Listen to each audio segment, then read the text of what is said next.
Ya estamos por acá haciéndonos acompañar del señor Alberto Brunori. Él es representante de la Oficina de la Alta Comisionada de Naciones Unidas para los Derechos Humanos en Guatemala.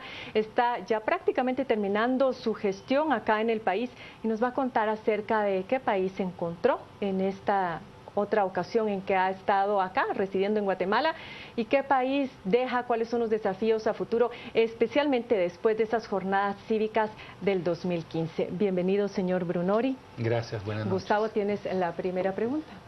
Tú has estado aquí en varias oportunidades, Alberto. La primera vez estuviste con Minúa, luego estuviste en la primera versión de la CICIG con Castresana y ahora regresaste con el Alto Comisionado de los Derechos Humanos.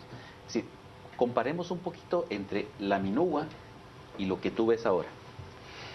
Ha cambiado mucho, ha cambiado muchísimo. El país es completamente diferente. Cuando todavía empezaba la Minúa había conflicto, había bombardeos en el Ixil, había vuelo de helicóptero, había violencia como política de Estado. ¿Qué te correspondió ver en ese tiempo con Minúa? Me tocó, bueno, toda la fuga de los patrulleros en Huehuetenango, que fue un momento sumamente difícil, la llegada de la PNC, que fue un momento de esperanza, aunque después ha habido una cierta frustración. Y en Zacapa, bueno, me ha tocado todo el terror que provocaban ciertas familias que hoy la CICIG y el Ministerio Público han perseguido. O sea, ha cambiado porque hoy se nota como que se respira un aire muy diferente. Una Guatemala que ha cambiado y que no creo que tenga vuelta atrás. Estamos muy próximos a un aniversario más de la firma de los acuerdos de paz y hay miradas muy pesimistas que dicen que poco o nada ha cambiado. Usted nos dice que sí ha cambiado mucho en Guatemala desde la firma de los acuerdos de paz, pero hay otro hecho en particular que son esas jornadas cívicas del 2015 que piensan que el cambio todavía ahí se hizo mucho más evidente y que efectivamente estamos en el preámbulo de lo que va a ser una nueva etapa en Guatemala. ¿Qué lectura da usted a esto, específicamente al 2015 para ahora?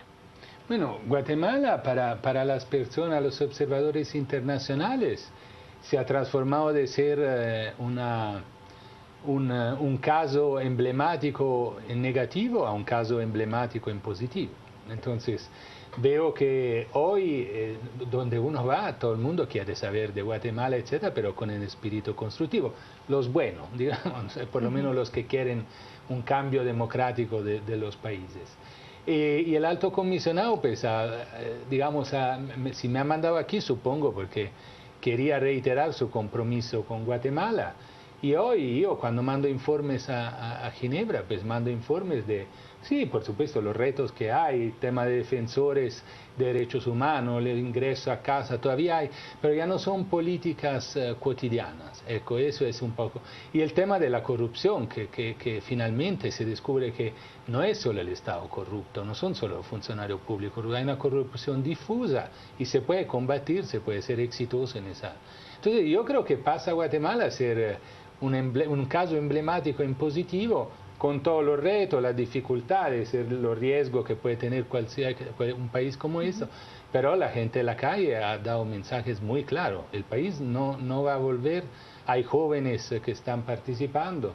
Y yo no es porque me voy que uno dice me voy y quiero sentirme cómodo. No, yo sí me voy, pero sí siento que el país realmente ha hecho pasos importantes. Si pensamos solo el diálogo nacional para la reforma de la justicia, la diferencia de niveles de interlocución que hay entre pueblos indígenas, autoridades ancestrales, sociedad civil, sector empresarial y Estado, ha cambiado completamente. En el 98 no fue posible este nivel de debate. Ahora, Alberto, tu gestión ha sido controversial. Es decir, has irritado al gobierno de Otto Pérez, has irritado al gobierno de Jimmy Morales, y también has irritado a sectores conservadores de la empresa privada y también sectores políticos. Es decir, muchos de ellos lo que te critican es, por ejemplo, tu apoyo a manifestaciones, sobre todo en contra de minería. Te critican también la presencia tuya en juicios contra militares por casos de violaciones a derechos humanos. ¿Cómo ha afectado esto tu gestión? La afecta y por eso llega un momento en que uno tiene que irse del país, digamos, porque evidentemente se crean muchos lazos de cercanía y muchos lazos de distancia. Pero en su caso había ya terminado su periodo. Sí, sí, el periodo, yo no, digamos, no hay un periodo definido para nosotros, pero sí, digamos, uno siente cuando llega el momento, normalmente un funcionario no queda más de 3, 4 años, yo he estado 6, creo que casi el doble. Mira, el tema de que se afectan sectores, sí, evidentemente cuando hay estructuras de poder que no quieren el cambio, pues evidentemente puede ser también la forma directa, que no es muy usual digamos, por parte de un funcionario de Naciones Unidas. El punto es que algunos de los que me odiaban hoy están presos. Entonces, y otros, pues la verdad que yo con el gobierno actual no he tenido ningún choque. Por supuesto tenemos diferencia a la hora de producir los informes, como lo tiene cualquier o pronunciamiento, sí lo tenemos, por supuesto, discutimos, etc. Pero yo la verdad me he sentido cómodo, respaldado y creo haber podido hacerlo gracias al apoyo. Al final, digamos, sí han habido choques, pero me he podido mantener aquí 6 años y 2 meses y creo, algunos, por lo menos estuve con las autoridades indígenas ahora en distintas partes del país y reconocen el papel de la oficina, no tanto por mí, por la oficina. Estas posiciones son así, señor Brunori. El caso de México, por ejemplo, no fue la excepción. Siempre hay personas que son muy afectas a la protección de los derechos humanos, hay quienes se sienten agraviados y los funcionarios son un poco incómodos. Pero más allá de lo que mencionaba Gustavo, de los casos jurídicos en contra de militares, los gobiernos que se han sentido incómodos, hay quienes todavía han ido un poco más allá y dicen que hubo también particular molestia en sectores conservadores a la ley de la aprobación o de la discusión, más bien de esta ley de la juventud que pretendía incorporar algunas variaciones como tal vez métodos anticonceptivos, fue lo que se leyó así en su momento, o un tipo de familia distinta a la familia tradicional, papá, mamá, hijos, y también molestia por el impulso de los derechos LGBT, que a mí nunca se me quedan, tengo que leerlo siempre, lesbianas, gays, bisexuales y transgénero. Entonces, en sociedades tan conservadoras como las nuestras, también ahí a veces hay factores que causan esa incomodidad. ¿Qué lectura, qué balance hace usted de esto?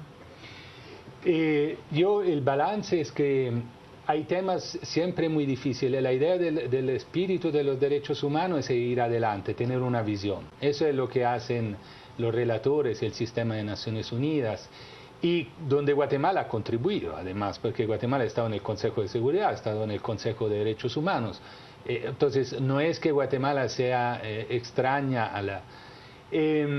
entonces, el tema es que lo importante es poder debatir los temas, o sea, poner en la mesa los temas con la crudeza que sea. No tenemos por qué en Guatemala... Sin que sea visto como una intromisión o una imposición. Mire, justo hoy estaba pensando al tema de la intromisión. Guatemala, cuando estaba en el Consejo de Derechos Humanos, apoyaba la Comisión de Investigación de Violaciones de Derechos Humanos en Siria. Es decir, y aquí hay un mandato, digamos, que Guatemala ha firmado. En el caso de Haití, Guatemala es el grupo de amigos y apoya el enviado especial sobre derechos humanos. Entonces, me parece que Guatemala se ha abierto al mundo y al escenario internacional y por supuesto, a veces gusta y a veces no, porque siempre el balance es difícil. Uno pone los temas en la mesa, como ha sido el tema último del pluralismo jurídico, que sí, provoca muchas reacciones, pero yo creo que vale la pena discutirla. Además, un tiempo no se podía discutir, hoy sí se puede, nadie te... Vamos a volver con más temas porque vamos a conversar también sobre los recursos naturales estratégicos, las contaminaciones de nuestros afluentes, etcétera. Muchos de esos temas que ustedes estuvieron trabajando muy de cerca para ver en qué estado quedan. Así que quédese con nosotros y también con la lectura de sus comentarios al regresar de este corte.